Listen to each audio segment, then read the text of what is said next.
सगळ्या रिपूंची शक्ती माझ्यात एकवटणार आणि मी बनणार महारिपू.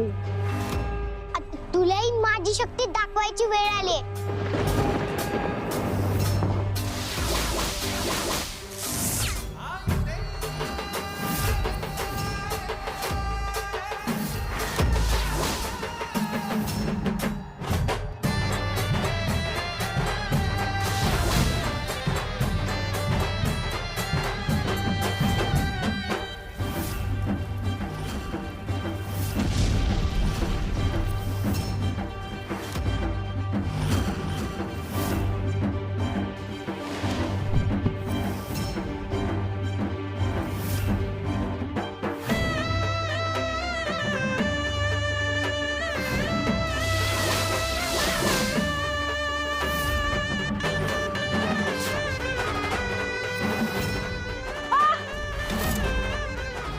चुकलं माझं.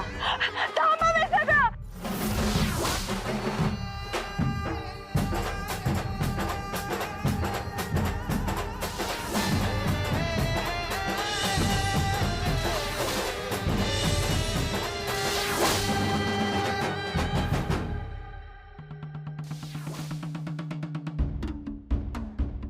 प्रणाम आदिशक्ती माता.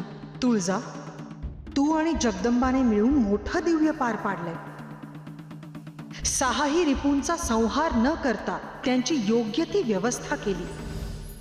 त्यामुळे संपूर्ण विश्वाचा समतोल साधला जातोय. तुझ्या खऱ्या भक्तांना आता ह्या रिपूंची बाधा कधीच होणार नाही. त्यांचा वापर सुद्धा कोणी स्वतःच्या फायद्यासाठी किंवा जगदंबाच्या विरोधात करू शकणार नाही. महादेव देखील तुमचे हे कार्य पाहून अतिशय प्रसन्न झाले आहेत. महादेव तुम्हाला भेटले होते आदिशक्ती माता? हो, त्यांनाही तुझी आणि जगदंबाची चिंता वाटते. सहाही रिपू एकाच वेळी चाल करून आले तेव्हा महादेव चिंतित झाले होते. तुम्हाला मदत लागली तर ते स्वतः भूलोकावर यायला आतुर झाले होते. त्यांना तुझी आठवण येते. आम्हालाही त्या सगळ्या गोष्टींची आठवण येते आदिशक्ती माता. आमचं कैलास, आमचा पुत्र, आमची पुत्री, ते सारं काही आठवतंय. परंतु विश्व कल्याणासाठी आणि महिषासुराच्या अंतासाठी आम्हाला भूलोकावर राहून अखंड कार्य करणं अतिशय गरजेचं आहे. ते आहेच. म्हणूनच आता त्या कार्यात विलंब व्हायला नको. जगदंबा आता आपल्या पुढच्या कार्यासाठी पूर्ण तयार झालीये. आता आपण पुढचं पाऊल उचलायला हवं. परंतु आपण जो विचार करतोय तो महादेवांना रुचणार नाही. तुम्ही त्यांच्याशी बोलला आहात का?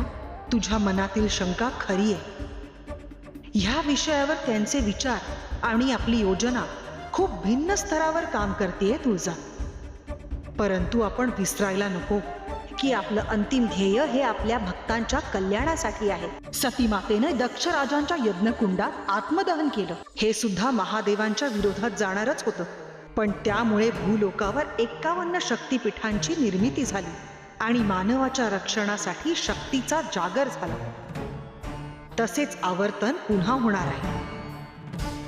त्यामुळे आता फार विलंब न करता आपल्याला पुढचं पाऊल उचलायला हवं.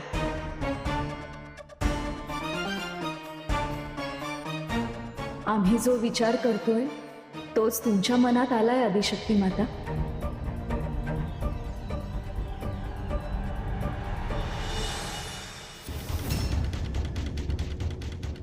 सम्राज्ञी, मी तुमचा निरोप घ्यायला आली आहे.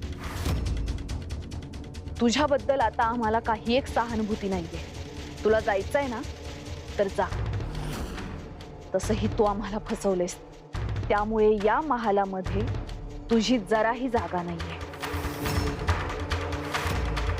सम्राज्ञी, मी इथून निघून जात नाही. तुमचं अर्धवट राहिलेलं काम पूर्ण करण्यासाठी चालली आहे. ते कोणतं? मी पुन्हा त्या गावात चालली आहे. त्या जगदंबाशी संघर्ष करण्यासाठी. परिस्थिती अगदीच झपाट्याने बदलतीये. दैत्यमातांच्या दालनातील तो मायावी दर्पण फुटलाय. ती जगदंबा तिथे काय करतेय, तिचे पुढचे धावपेच काय असणार आहेत हे सगळं तुमच्यापाशी पोहोचवण्यासाठी कुणीतरी हवं. मला माहिती आहे ती मला ओळखते. त्यामुळेच मला तुमच्याकडून आता एक विशेष गोष्ट हवी आहे. कोणती गोष्ट? तुमचं बिलोरी रत्न.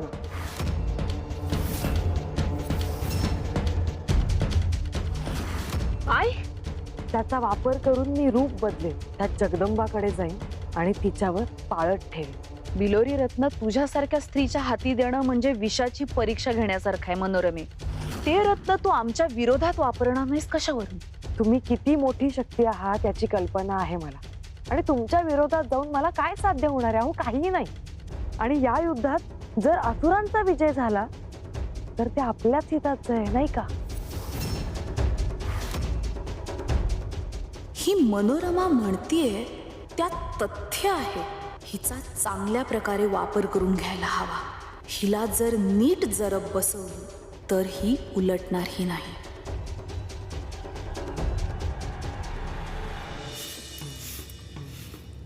काय ग सावित्री, झाली का सकाळची कामं? ठीक आहे, चालल्यात ना. मग तू पाणी आणायला चालली वाटतं. होय. ही भांडकुदळ बाई इकडेच येते वाटतं. आता काय तर कारण काढून आपल्या संग भांडणार बघ. मी आधी माझे काम आटपते पटापटा, तू बी जा. होय होय, मी पण निघते. रत्नाक्का,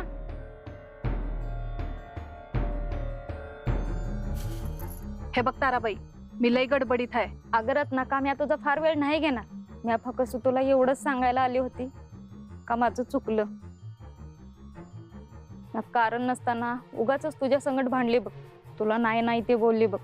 मला माफ कर. आणि सावित्री, मी तुझी बी माफी मागते बघ. कारण नसताना तुझ्याशी बी असंच भांडण केलं. क्रोधाच्या भरात काय बाई बोलून गेली असेल ते समज विसर. गंगाई, तुला बी म्या काय वाईट साईड बोलली असेल तर तू बी काय मनात ठेवू नकोस बघ. खरं तर माझ्याकडून अजून बी काहीतरी चूक झाली आहे. कसली ग चूक?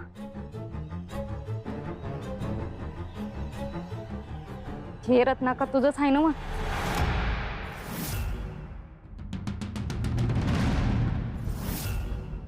हे काय आहे? ही रूपांतरण गुटी आहे. बिलोरी रत्न प्रचंड शक्तिशाली आणि प्रभावी असल्यामुळे ते आम्ही तुला देणार नाहीच आहोत. परंतु ही गुटी घेतल्यानंतर तू काही अवधीसाठी तुझं रूप मात्र बदलू शकतेस. खरंच? हो, पण यावेळी मात्र तुझ्याकडून कोणतीही चूक झाली किंवा तू आमच्यावर जर का उलटलीस तर मात्र तुझ्या देहाचे किती पट तुकडे होतील याचा विचार कर. यावेळी मी कोणतीही चूक करणार नाही.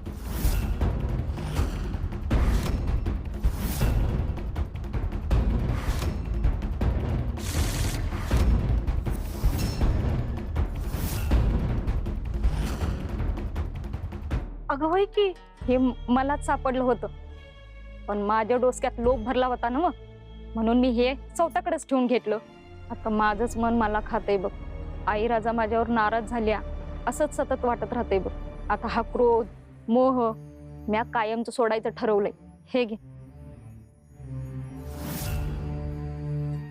मला माफ. अगं काय करायलास? म्या तुझा दागिना घेऊन गेले. ते शोधताना तुझा काय हाल हाल झाला असतील. तुझ्या घरातली लोक तुला काय बाय बोलले असतील. म्या समजू शकते. तो गेलेला वेळ तर म्या तुला परत नाही देऊ शकत. पण ह्यो दागिना घे आणि आता तुला मला काय शिक्षा द्यायची आहे ती तू देऊ शकतेस. अगं शिक्षा कसली? तुला मनापासून वाईट वाटलं आणि तू स्वतःहून मला हा दागिना परत केलास. हीच लई मोठी गोष्ट आहे बघ. जे काय झालं ते सगळं सोडून दे आणि तारे, नव्यानं सगळी सुरुवात कर बघ. आता आपण सगळी गुण्या गोविंदाने राहूया बघ.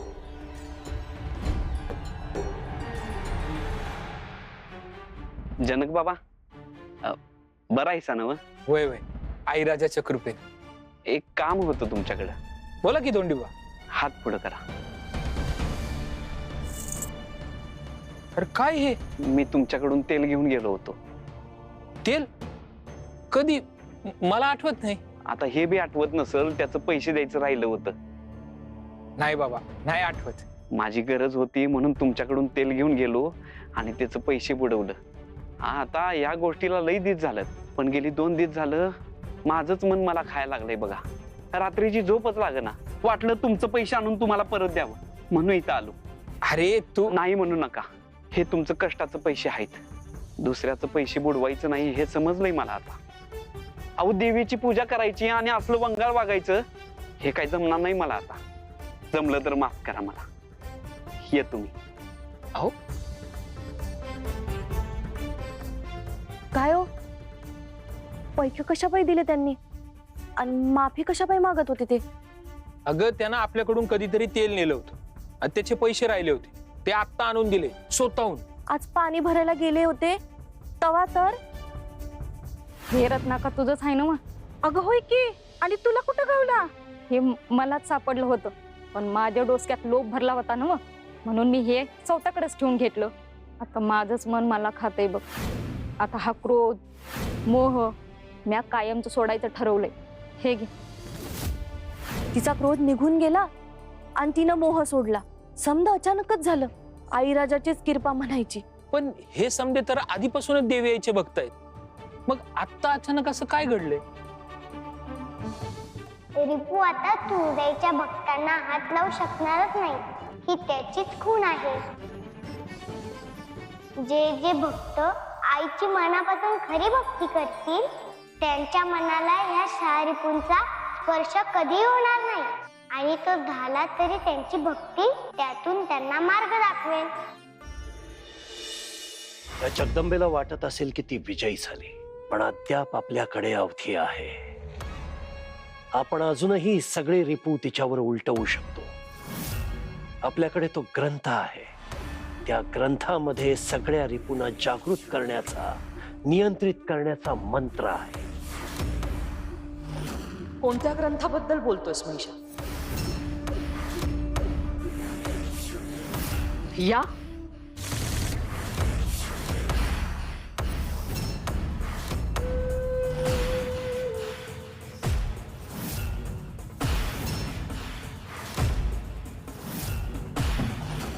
तिथी माता, या ग्रंथाची अशी अवस्था कशी झाली?